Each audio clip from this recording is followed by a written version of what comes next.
Hello! I realized I didn't do a best and worst of Gen 9 Pokemon design video, so here that is. In general, I would say this game had pretty good Pokemon design. I was impressed by a lot of them, and there aren't that many I have to say are bad.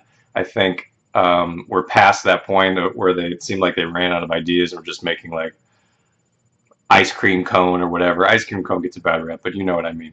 And they seem to be taking a lot more inspiration from the various regions that they are designing Pokemon games to look like or be inspired by. So this one's inspired by the Iberian Peninsula, and that flavor kind of goes throughout the game. So just one caveat, I haven't played the DLC, and I know there's Pokemon that come out in the DLC, and I probably won't be playing it, so we're just going to go ahead and skip that one. So this is Scarlet and Violet. I think all three of the starter Pokemon are great. I think it might be one of the strongest starting three in quite a while. Each of them feels like their own special thing and their own strong and unique enough Pokemon that you don't feel bad choosing them and then seeing better options later. So I had a Meowscarada myself. I really enjoyed that one. Skeledirge looked really awesome when I finally saw it. I was like, wow, that's really cool. Kind of a Mexican inspired Dia de los Muertos sort of thing I really liked. Quaquaval, I think is how you say that, was also a really cool Pokemon. I didn't think the dancing duck Pokemon would turn into something that looked that cool, but kind of hit like a truck too. That one I was a little worried about when I played through the game. But all three of them great. I also like Pawmot a lot. There's always a Pikachu variation, and some of them are like very forgettable and just kind of look like another Pikachu, and some of them are more interesting. This one being electric fighting was pretty interesting to me, though. As always, I went in blind and didn't know how to fully evolve it until after a while. My wife was like, "Look, look, you're forgetting that you have to do this thing to evolve certain Pokemon." I was like, "Oh, got it." But yeah, I liked Pawmot. It was, I think, it made it to my final team. Pretty sure. Also on my final team, I really liked Ceruledge and Armor Edge. I think they're a neat Pokemon. It's always nice to have a Pokemon that's really, really rare to find, and it just kind of makes it feel special. The interesting typing, though, I mean, there are other Fire Ghost Pokemon out there, but it seemed strong, it had interesting typing, and it just seemed like a special Pokemon, and obviously it looks pretty cool too. So I had Ceruledge myself, but I'm kind of combining them as to one entry. I actually really like Mabostiff. I don't know if part of it is the storyline that Mabostiff. I don't know if part of it is the storyline that goes through the game featuring the Pokemon, but it's very expressive, and I know it's just kind of a dog, but it's different enough and evocative enough that I really liked it. It also was kind of sturdy. Like I used that Pokemon for a decent amount of time. Like it was a sturdy little thing for me. Also really like King Gambit. Um, it was a pain to get it. I'll say that much.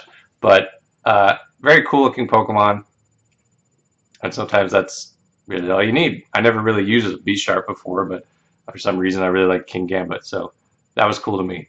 Baxcalibur, I think some people could argue that this is just a kaiju, right? It's just a Godzilla-inspired kaiju, but I think it turned out pretty well. Pushing the attack stat as high as it did was an okay way to kind of balance out the typing because Ice Dragon, there were some issues with that one, but I like Baxcalibur. Who doesn't like kaiju? Final one is another combined entry. 1, 2, 3, 4, 7, 8, 9, 10. Yeah.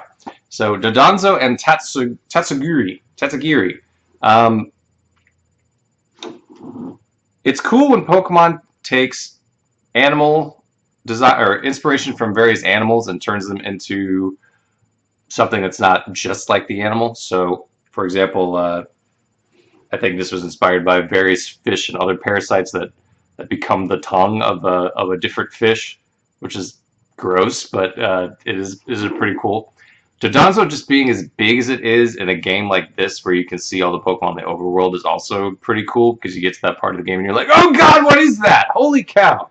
And then you don't even think about Tatsugiri being a big deal until you fight it and you're like, oh no, that is a big deal. I didn't play around too much with the tag team mechanic or whatever mechanic they used, but I just thought those are cool Pokemon to fill up the list with.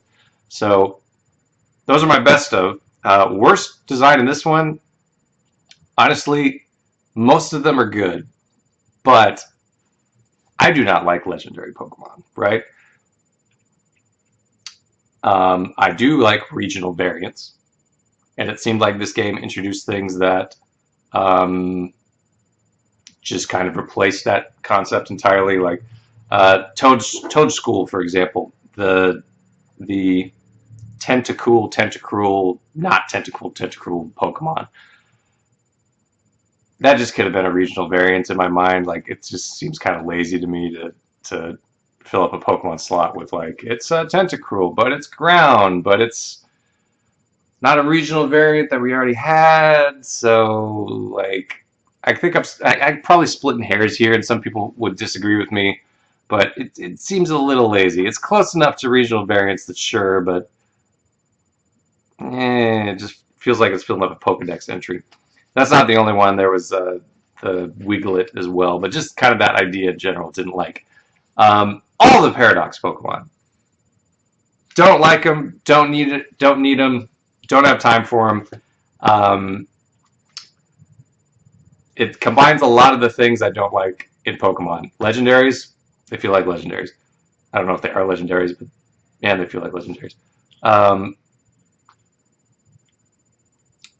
they seem like taking an established Pokemon and just like shifting it over here. It feels lazy. It feels lacking of imagination or effort.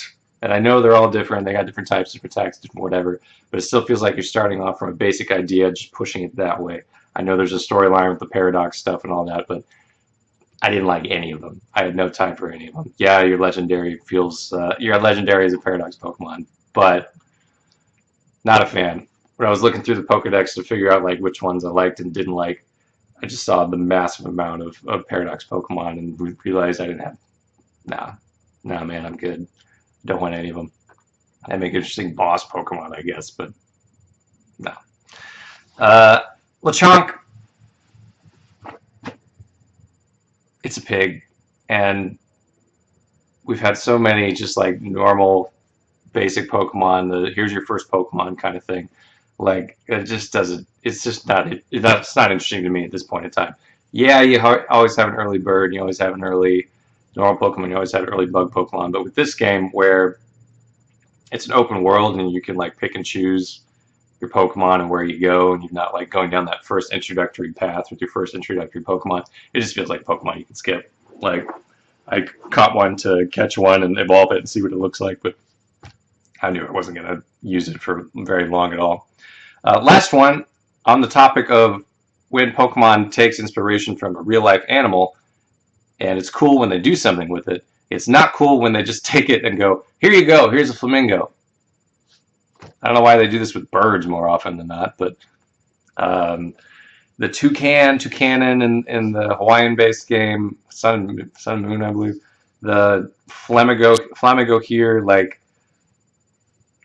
it's a fighting flying Pokemon, which sure it can be an interesting type. You already have one of those, but you're gonna repeat typings at this point in time. It just looks like Flamingo. It's just Flamingo. I've worked with Flamingos actually, believe it or not. And while I appreciate that there's a Flamingo Pokemon, it needs to be a little bit more different. I know they're kind of like narrowly threading the needle between real life Flamingo and plastic lawn ornament Flamingo, but they could have made it a little better. So that is my best and worst of Gen 9 Pokemon design. If you have opinions, leave them in the comment section. Um, there's probably some I've forgotten about or some I just didn't like. So leave your opinions.